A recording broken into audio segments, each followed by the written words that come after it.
Hello friends, ఈరోజైతే పుట్టగొడుగుల curry చూపిస్తాను చూడండి. ఫస్ట్ అయితే నీళ్ళల్లో ఉప్పు పసుపు వేసి పుట్టగొడుగుల్ని అందులో వేసి 10 నిమిషాలు అలాగే పెట్టండి. పురుగులు అవి ఇవి ఏమన్నా ఉంటే అందులో పోతాయి.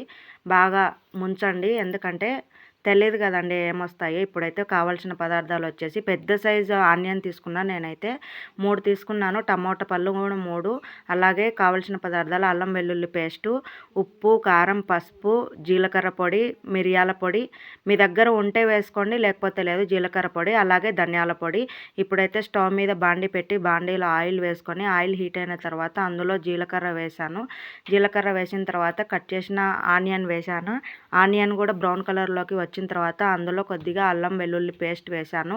అది కూడా బాగా మగ్గిన తర్వాత అందులో కట్ చేసిన టమోటా పళ్ళు వేసి టమోటా పళ్ళు బాగా మగ్గిన తర్వాత అందులో మష్రూమ్ వేసాను. మష్రూమ్ అనేది వాటర్ పైకి వచ్చేంత వరకు మగ్గనివ్వండి. మగ్గించిన తర్వాత అందులో మూత వేసి మగ్గనివ్వండి, బాగా వస్తుంది కర్రీ.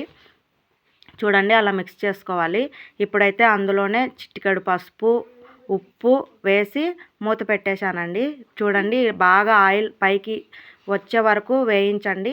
ఒకవేళ లేదు మేము ఇలా కాదు కొంచెము వాటరీగా తింటామంటే వాటర్ కూడా వేసుకొని నేనైతే ఫ్రై చేస్తున్నాను. అలాగే ఉప్పు కారం పసుపు ఇందాక చూపించిన మసాలాలన్నీ వేసి బాగా మిక్స్ చేయండి. కారం పచ్చివాసన పోయే వరకు వేయించి మూత పెట్టండి. ఒక 5 నిమిషాలు సరిపోతుంది. నేనైతే వాటర్ కూడా పోసానండి. కొద్దిగా మసాలా అనేది మగ్గుతుంది కదండి, అందుకని వాసన రాకుండా. చూడండి, కర్రీ అయితే రెడీ అయిపోయింది. మీకు నా ఛానల్ నచ్చితే like share subscribe please support me guys.